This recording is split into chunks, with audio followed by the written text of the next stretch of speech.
y es referente a la patología de abdomen.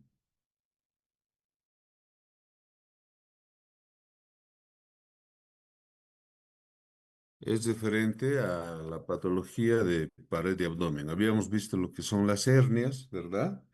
Y con un concepto que decía que es la protrusión de órganos por un defecto abdominal anatómicamente constituido, ¿verdad? Ese defecto siempre ha estado presente desde el nacimiento, ¿no?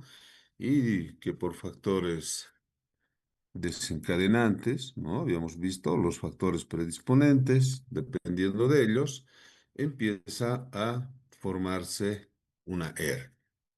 En este caso, nosotros vamos a ver lo que es la eventración, ¿no?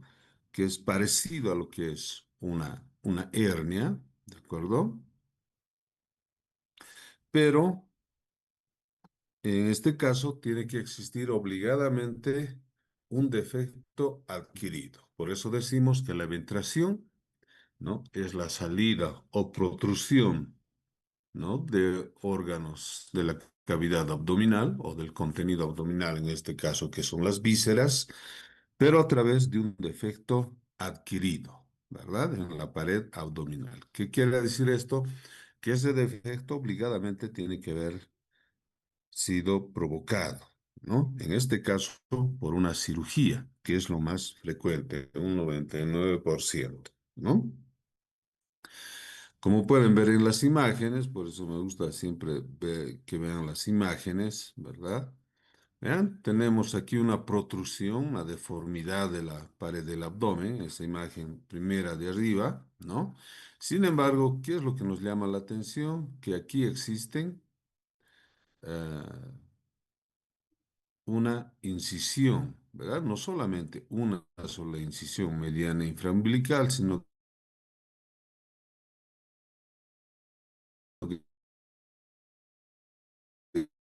que también tiene una incisión, aparentemente por veces de una incisión de una colostomía, ¿no? Y por supuesto tiene una mediana infraumbilical.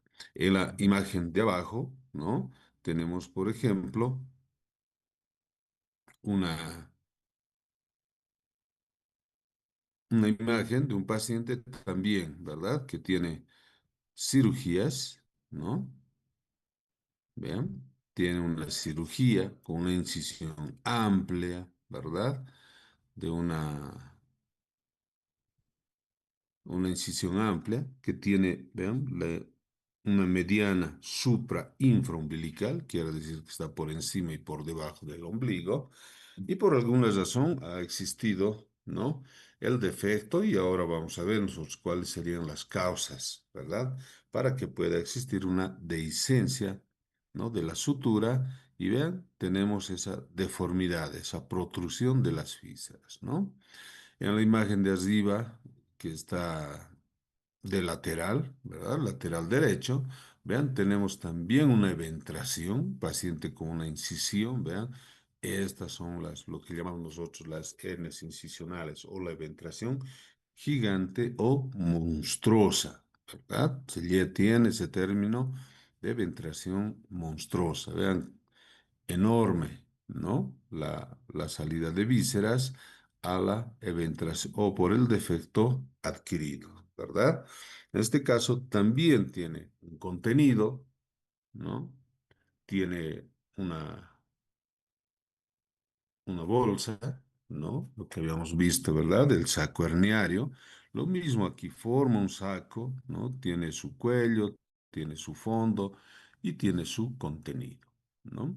Entonces, ¿cómo clasificamos? Dependiendo del tamaño, como pueden observar, ¿no? La eventración puede ser de primer grado, dependiendo cuántos cuadrantes en la cavidad abdominal abarca cada uno de ellos, ¿no?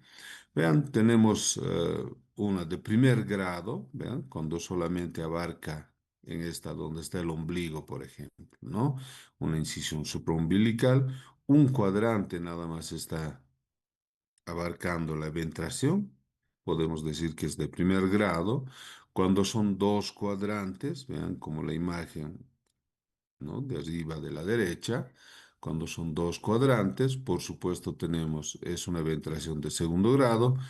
Y de tercer grado, ¿verdad? Cuando ya abarca más de dos cuadrantes, tres, cuatro cuadrantes, ¿verdad? Y esas son lo que llamamos, lo que les decía hace un momento, una eventración gigante o una eventración monstruosa, ¿verdad?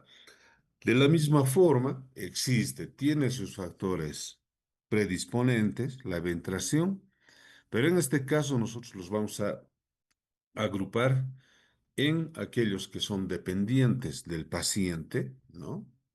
¿Ya? Los que son dependientes del tipo de cirugía y, por supuesto, dependientes de la técnica quirúrgica. Aquí tiene que ver mucho la técnica quirúrgica, ¿no? El hilo que se ha usado, en qué condiciones se ha usado, etcétera, ¿verdad? Y la presentación clínica, ¿no? Como las hernias, de igual forma pueden ser asintomáticas, solamente presentan esa gran tumoración, ¿verdad? Que afea la pared abdominal. Tenemos la protrusión en la zona de la herida quirúrgica y lo mismo que las hernias, ¿no? Puede presentar dolor y puede presentar las complicaciones. Como tiene un contenido y además tiene un saco, ¿no? La ventración, entonces puede presentar las mismas complicaciones que las hernias, que son el atascamiento y la estrangulación, ¿verdad? Entonces, en el tratamiento quirúrgico, todas, absolutamente todas las eventraciones, ¿no? Son de tratamiento quirúrgico. Sin embargo, al ser asintomática, muchos de los pacientes dejan, ¿no? Que pasa el tiempo, cuando ven que ha crecido bastante el saco herniario, el contenido es más abundante, ¿verdad? Ya prácticamente sale todo el epiplon, todo el intestino delgado, como hemos visto en esas eventraciones gigantes, ¿verdad? Entonces, recién acuden al médico. Sin embargo, como las hernias, todas son de tratamiento quirúrgico, ¿no? Y la técnica, disección y apertura del saco, como hemos visto en las hernias, ¿no?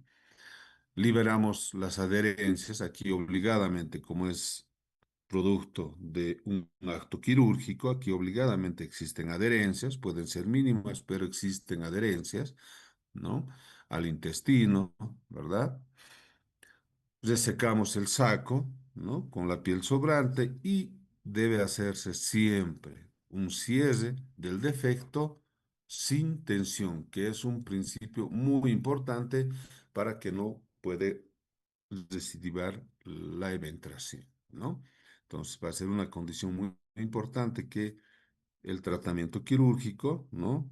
O el cierre del defecto sea sin tensión. Pero por supuesto vamos a tener nosotros, ¿no? La ayuda de lo que es la malla de polipropileno. Entonces, el tratamiento, como les indicaba, tiene que ser un cierre del defecto, pero sin tensión. ¿De acuerdo? Entonces, ¿qué es lo que nosotros hacemos? Muchas veces existe una gran tensión, el abdomen es voluminoso, ¿verdad? El defecto es muy amplio en estos casos, como vemos en esta paciente, ¿vean? Es una deventración ya de tercer grado, porque abarca más de tres cuadrantes, ¿no? Pueden ver en la imagen de abajo las adherencias, el saco herniario adherido, todo el peritoneo adherido a las vísceras, las mismas vísceras ahí adheridas, ¿verdad? Entonces, ¿qué hacemos nosotros? Podemos utilizar una técnica prequirúrgica del neumoperitoneo. Entonces, ¿qué hacemos? ¿Qué significa esto? Que nosotros vamos a administrar, ¿no? Por unas agujas especiales o simplemente por una bránula, ¿verdad? Aire a la cavidad abdominal. Con esto, ¿qué vamos a hacer? Vamos primero a ayudar al paciente, ¿no? A que pueda soportar la presión intraabdominal una vez que se reduce esta cantidad de vísceras a la cavidad abdominal. Porque, ¿qué es lo que sucede? ¿No? Podemos hacer una cirugía óptima, ¿verdad? Muy estética, si quieren llamarlo, ¿no? Implantamos la malla, todo, pero reducimos toda la protrusión, todas las vísceras, en este caso, a la cavidad abdominal, ¿verdad?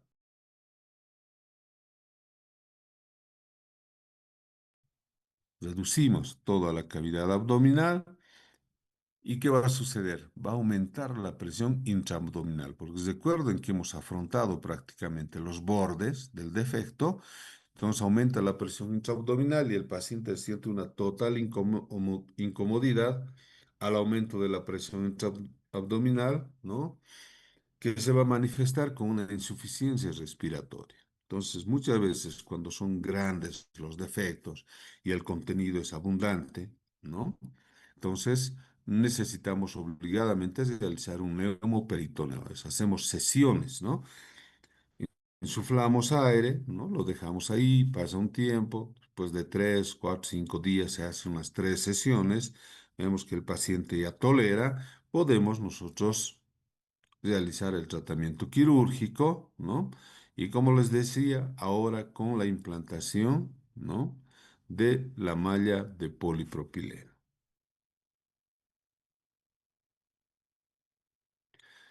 Entre otras patologías de la pared abdominal es la dehiscencia y la evisceración, que debemos saber reconocerlo y no tenemos que asustarnos, ¿no?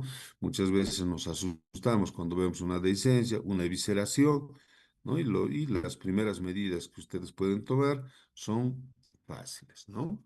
En este caso, la dehiscencia, ¿no? Esta es una dehiscencia cuando se separan ¿no? Los bordes, ¿no? Porque no consolida la cicatriz tanto en la aponeurosis, ¿no? El tejido celular subcutáneo, la piel, entonces empieza a existir esta apertura de la herida incisional, ¿verdad? Por lo tanto, la dehiscencia es la apertura durante el posoperatorio inmediato, ¿de acuerdo? A los 3, 5 días, ¿de acuerdo?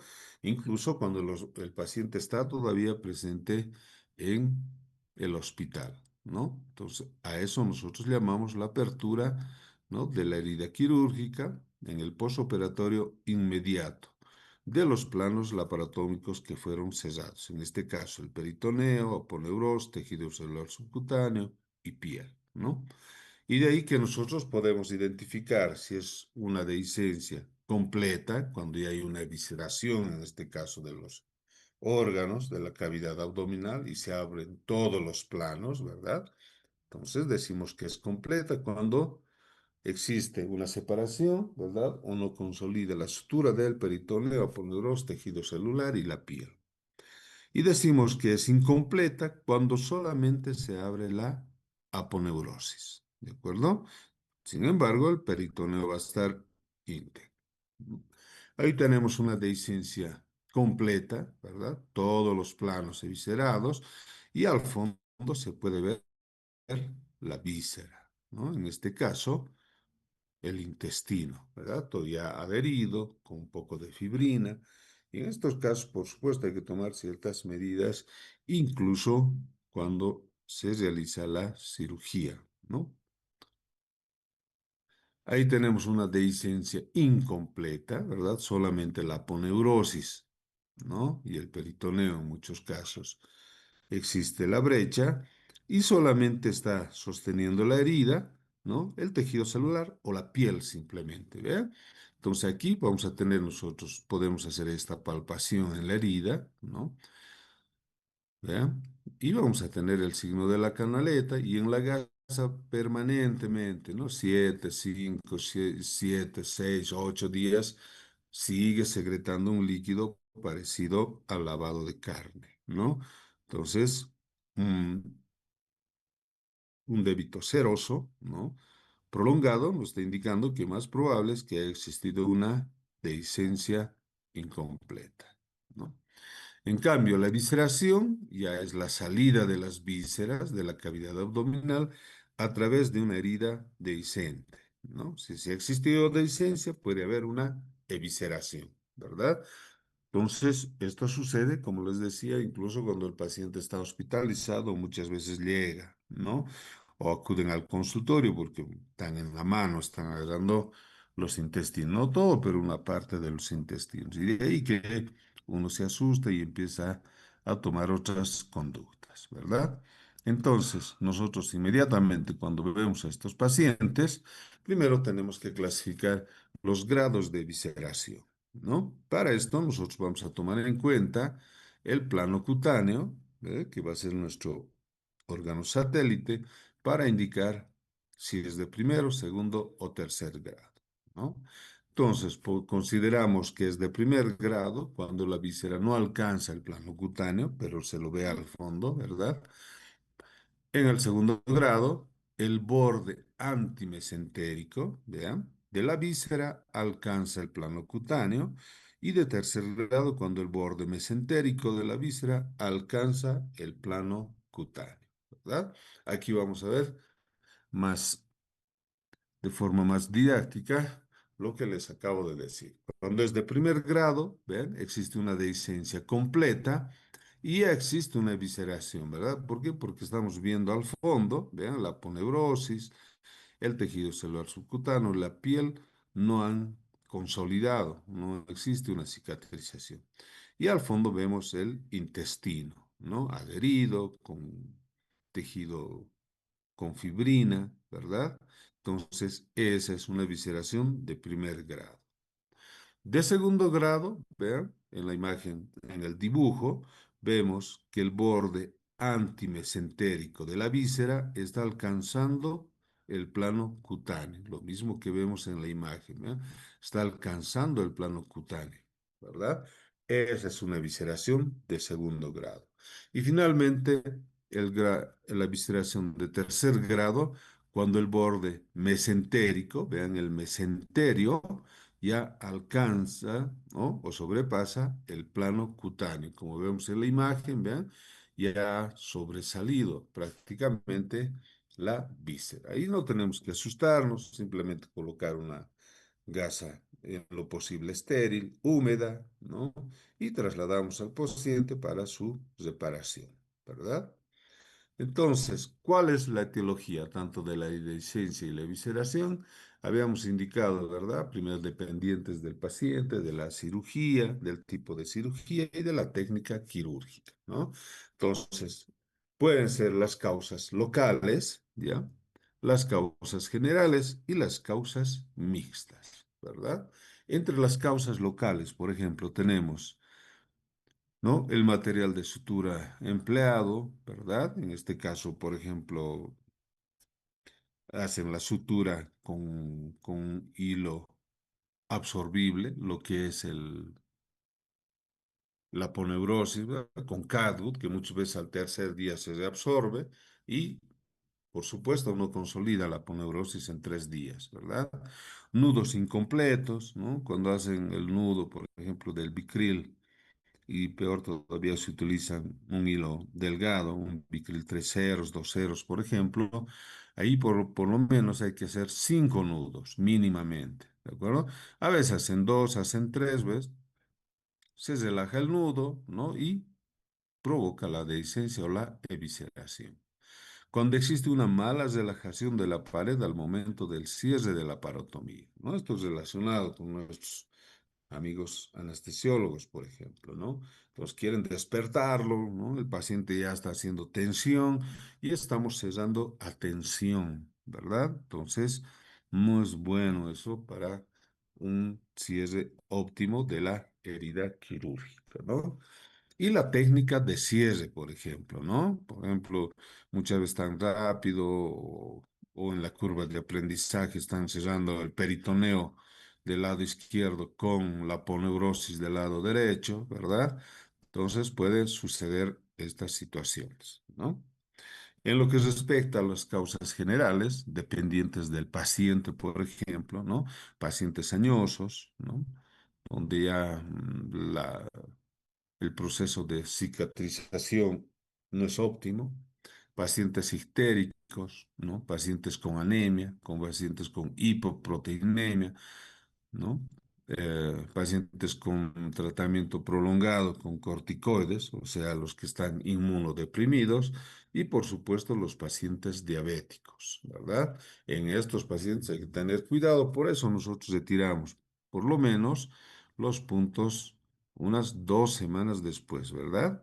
Si en un paciente normal, joven, nosotros retiramos los puntos al octavo, noveno día, muchas veces incluso al séptimo día, ¿verdad? Se puede ya retirar, pero en estos pacientes con con estas patologías de fondo, ¿no? O un paciente añoso, por ejemplo, retiramos los puntos al día 14. 2 semanas los tenemos los puntos, ¿de acuerdo? No hay problema, los tenemos, les explicamos qué es lo que puede suceder y el paciente acepta y, ¿no? Viene a sus curaciones y al retiro de puntos al día 14 después de la cirugía, ¿no? Entonces, el diagnóstico de la dehiscencia completa va a ser fácil, a una simple inspección, ¿verdad? Vamos a ver al fondo, la víscera. Estos pacientes están en hilo. Recuerden que el hilo es una oclusión o una suboclusión intestinal, donde el abdomen va a estar distendido, la herida tensión, peor si es un paciente diabético, no consolida, ¿no? Entonces, estos pacientes están taquicárdicos y existe una secreción serohemática de la herida, ¿no? O lo que les decía, como el lavado de carne que no agota, todo el tiempo está con ese débito, ¿no? Y a la palpación, debilidad de la pared, el signo de la canaleta, ¿verdad? Entonces vamos a poder percibir que se puede hundir fácilmente la herida, ¿no? El tratamiento, por supuesto, tanto de la dehiscencia y la evisceración, va a depender, ¿no? Del estado general del paciente y del tipo de dehiscencia, ¿de acuerdo? Entonces tenemos que balancear, no es necesario inmediatamente, puede ser que esté viscerado, ¿no? Parte de los intestinos afuera, y lo que les decía, simplemente nosotros colocamos unas compresitas estériles, húmedas, ¿verdad? Y lo estudiamos al paciente. No tiene sentido si un paciente diabético, descompensado, hipoproteinémico, ¿verdad? Querer hacer otra vez la sutura, como está con hipoproteinemia. Por supuesto que va a existir nuevamente la dehiscencia y probablemente eh, la eventración, ¿no? Entonces, el tratamiento, si es una dehiscencia incompleta o una evisceración grado uno, el tratamiento es conservador, ¿no? En el internado van a aprender ustedes a hacer una faja de Montgomery, ¿no? Si la evisceración es de grado 2 y 3, ¿no?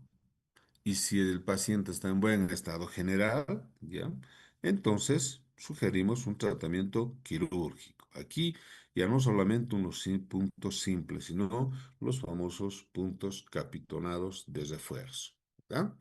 Entonces, aquí podemos observar nosotros, ¿ya? Cómo colocamos los puntos capitonados, que pueden ser extraperitoneales o intraperitoneales, ¿verdad? Aquí está las famosas fajas de Montgomery, que los fabricamos nosotros, ¿ya? Con estas cintas, ¿verdad? ¿No? Esa es una faja consistente que no permite que se distienda el abdomen y pueda consolidar la herida, ¿no? Y por supuesto utilizamos también la melasoterapia, ¿no? Cuando hay fibrina, está infectada la herida, ¿verdad? Entonces nosotros utilizamos la melasoterapia, ¿verdad? Por eso, entre los factores locales, también debemos considerar una herida infectada después de una peritonitis, por ejemplo, ¿verdad? Donde no consolida totalmente la herida, ¿no? Estos son los puntos capitonados, ¿vean? ¿No? Que los hacemos con unas cintas, con los equipos de venoclisis, estériles, por supuesto, ¿no? Y los vamos a ir quitando paulatinamente. Hemos quitado de arriba hacia abajo, ¿verdad? Todo intermedios empezamos a retirar hasta que retiramos el último punto capitonado, ¿ya? Entonces, de esa forma nosotros vamos a tratar la dehiscencia y la evisceración, ¿no? En estos pacientes. Ven, ahí tenemos una eventración, ¿no? Con una dehiscencia completa, ¿no? Un paciente con ileostomía, ¿no? Tenemos totalmente las heridas, las otras heridas laparotómicas, ahí donde se ha insertado el tubo o un DREN, por ejemplo, vean, con dehiscencia, ¿y qué vemos en el fondo? Fibrina, material purulento, infectado el paciente, ¿no?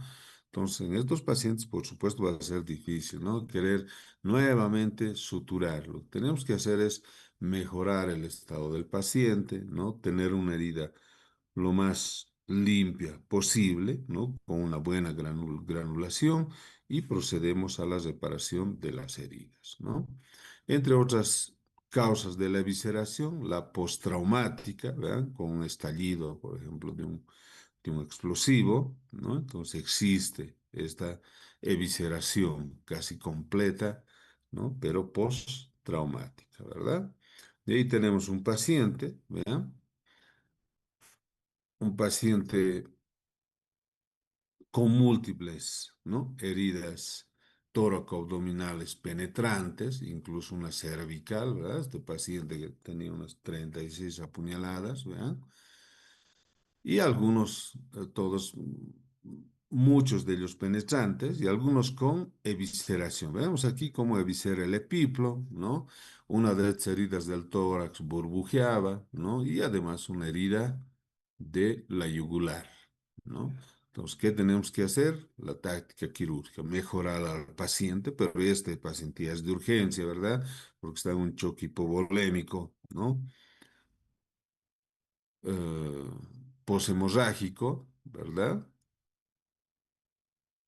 Entonces, ¿qué estamos haciendo? Un tubo de avenamiento pleural que vamos a ver nosotros en trauma torácico y realizar una laparotomía, ¿verdad?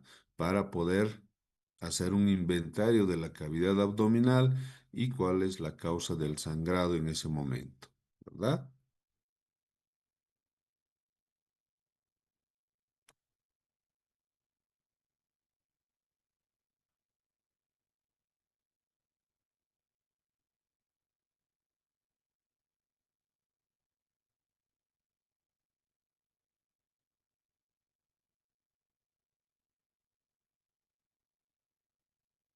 Bien, algo pasó con las diapositivas tan incompletas, pero como pueden ver, prácticamente estas son las causas, ¿no? De la evisceración, de la eventración, donde, como les decía, tiene que existir obligadamente un defecto adquirido, ¿verdad? Una cicatriz en estos pacientes, ¿no?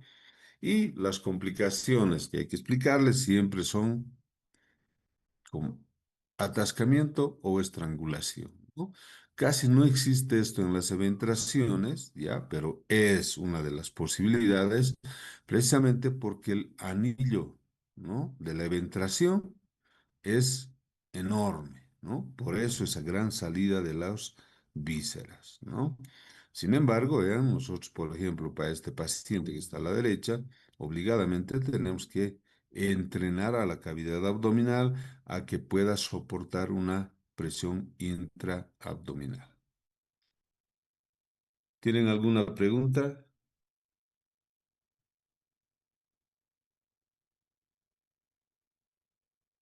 Doctor, buenas tardes. Una consulta. Sí. No sé si es que entra o es muy relevante en este tema, pero con respecto a los bebés que nacen con síndrome de Estrella Pasa a nivel abdominal, igual se tendría que hacer la reparación simplemente poniendo una especie de malla o se aplica otra técnica que... Ya, sí, sí, lamentablemente. Sí, podemos, vamos a ver, pero algo pasa con mis diapositivas, ¿no? Tenemos todavía lo que es el onfalocele y la gastrosquisis, ¿ya? Entonces, la gastrosquisis es la evisceración completa, ¿no? De la, de los órganos, en este caso de los intestinos de la cavidad abdominal. A diferencia del onfalocele, el onfalocele también tiene una eventración, ¿ya? Por así llamarlo, pero tiene una membrana, que es el amnios, ¿de acuerdo? Tiene una membranita que va a contener toda la evisceración, ¿de acuerdo?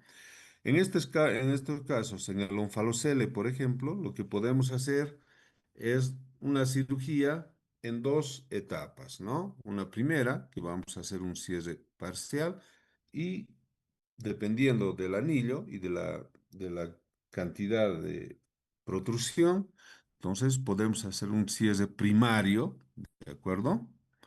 O por etapas, ¿de acuerdo? Pero si es una gastrosquisis, ¿ya? Entonces, obligadamente tenemos que realizar un tratamiento porque el paciente ha estado permanente, incluso intrauterino, ha estado con la evisceración, ¿no? De los intestinos y nacen así, con todo el intestino hacia afuera. Entonces el defecto es amplio. Entonces ahí lo que vamos a hacer, una cirugía colocando, ¿no? El implante del silo. Es una bolsa que se coloca, ¿ya? Entonces, alrededor del defecto, nosotros vamos a suturar esta bolsita y todo el contenido va a estar en esta bolsa, pero afuera de la cavidad abdominal. ¿De acuerdo? Y entonces, lo que vamos a hacer es la reducción de las vísceras por etapas, ¿no? Un primer día, un centímetro de la bolsita vamos a reducir, ¿de acuerdo? Al segundo, al tercer día, otros 2 centímetros, por ejemplo, ¿no? Y en 5, máximo en 7 días, tenemos que reducir eh, todo el intestino eviscerado, ¿no? O lo que nosotros llamamos, ¿no? El implante de la bolsa de Silo se llama eso. En esos casos, ¿qué tienen que hacer ustedes en su competencia, ¿no? Seguramente van a atender un parto y van a ver un onfalocele, ¿verdad? Con una bolsita. Dentro de la bolsa va a estar la víscera. En esos casos, ¿qué tienen que hacer ustedes? Simplemente agarrar una compresa húmeda, en lo posible, lo más estéril posible, ¿no? Cubren todo ese defecto, toda esa bolsita que está ahí, y cubren al paciente y lo refieren, ¿no? En el caso de la gastrosquisis, lo mismo, ¿no? Una compresa húmeda, tibia, ¿no? O caliente en lo posible, estéril. Lo mismo, cubren todo lo que son las vísceras, ¿ya? Y los refieren para una reparación posterior, ya por supuesto por un cirujano, o mejor si es un cirujano pediátrico. De todas formas, cuando pase las diapositivas, les voy a pasar, que son como 4 diapositivas más, no sé, algo pasó, por eso no pude mostrarles eso. ¿De acuerdo? ¿Tienen alguna otra pregunta?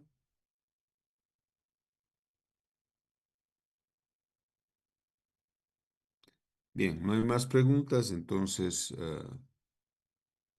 nos vemos la próxima clase. Solo Hasta Hasta luego, luego. doctor. Hasta luego. Hasta luego.